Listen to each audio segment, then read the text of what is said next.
नमस्ते दोस्तों, कैसे हैं आप सभी। आशा करती हूँ आप लोग स्वस्थ होंगे और अपने अपने जीवन में आगे बढ़ रहे होंगे। तो चलिए मैं फिर से लेकर के आ गई हूँ आपके लिए एक और नई कहानी।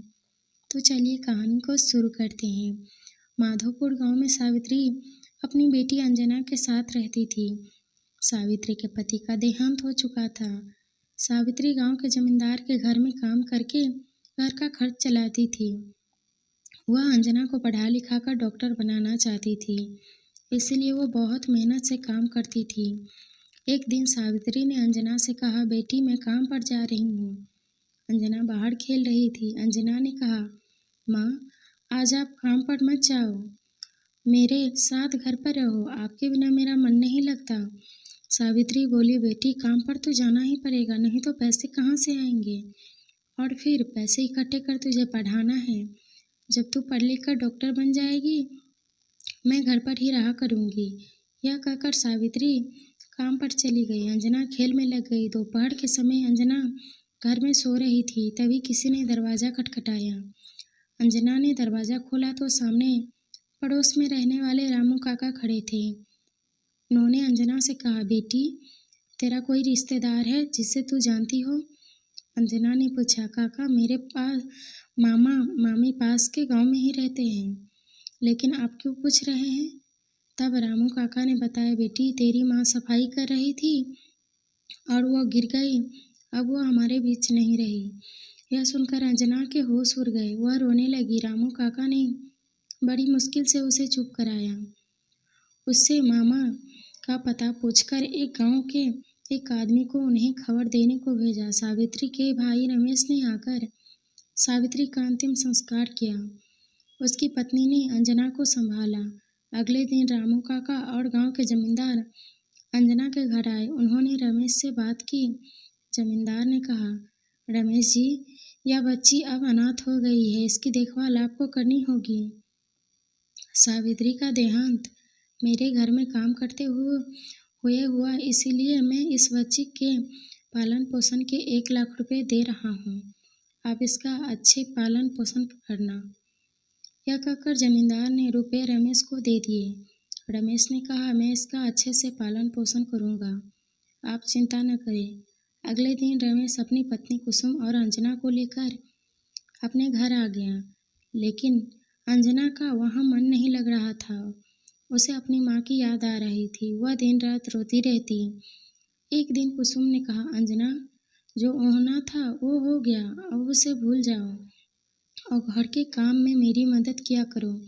अंजना ने कुछ नहीं कहा। वह चुपचाप मामी के काम में हाथ बटाने लगी। एक दिन अंजना ने अपने मामा से कहा, मामा मैं स्कूल कब जाऊंगी?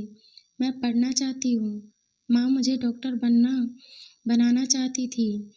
रमेश यह सुनकर गुस्से में बोला, हाँ हाँ तेरी माँ ने तो बहुत पैसा छोड़ा है तेरे लिए, जो तुझे स्कूल भेजूं। चुपचाप घर में रहना है तो रह, नहीं तो वापस अपने गांव चली जा। रमेश और कुसुम अंजना के पैसे हड़प चुके थे। वह अब अंजना से पीछा छुड़ाना चाहते थे। कुसुम अंजना से घर के सारे काम करवाती और उसे ठीक से खाना भी नहीं देती थी। अंजना मामा मामी के अत्याचारों से बहुत दुखी हो गई। वह अकेले में रोती रहती। वह अब मामा के घर नहीं रहना चाहती थी। एक दिन वह घर छोड़कर चल दी। वह अपने गांव जाना चाहती थी, लेकिन वह चलते चलते शहर पहुंच गई। उसे कुछ समझ नहीं आ रहा था कि कहाँ जाए, क्या करे। उसे बहुत भूख लग रही थी। अंजना सड़क के किनारे बैठकर रोने लगी। तभी उसके पास एक बुढ़िया माई आई। उन्होंने अंजना से पूछा। अंजना ने रोते हुए सारी बात बता दी। तब बुढ़िया माई ने कहा, मैं भीख मांग कर गुजारा करती हूँ, तू भी मेरे साथ भीख मांग और पास ही मेरी छोटी सी झोपड़ी है, वहीं रह लेना। अगले दिन से अंजना बुढ़िया माई के साथ भीख मांगने लगी। उसे यह काम पसंद नहीं था, लेकिन मजबूरी के कारण करना पड़ता था। एक दिन वह भीख मांगते मांगते एक अस्पताल के पास पहुंच गई। अस्पताल के अंदर चली गई। वहां उसे एक डॉक्टर मिले। डॉक्टर ने उससे पूछा, बेटी तुम्हें क्या परेशानी है?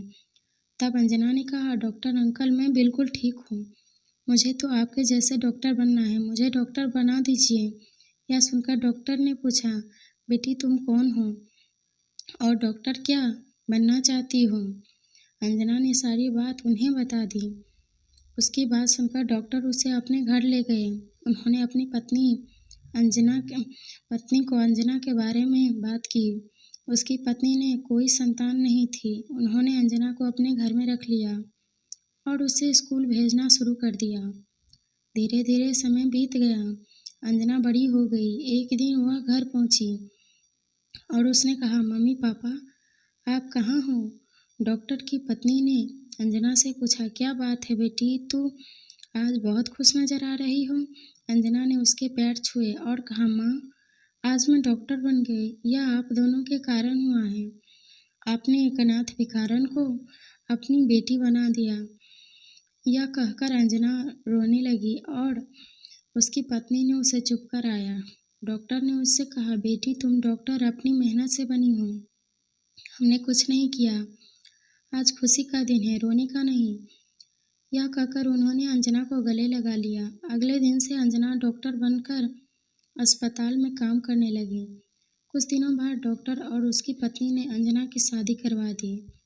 अंजना का पति भी एक डॉक्टर था। इस तरह अंजना ने अनाथ होते हुए भी अपनी लगन और मेहनत से अपनी माँ का सपना पूरा कर दिखाया। मेहनत और लगन यदि सच्ची हो तो ईश्वर भी किसी न किसी रूप में मदद करने ही आ ही जाते हैं। अगर आपको यह कहानी पसंद आई हो तो वीडियो को लाइक, चैनल को सब्सक्राइब जरूर करें। वीडियो को लास्ट तक देखने के लिए धन्यवाद।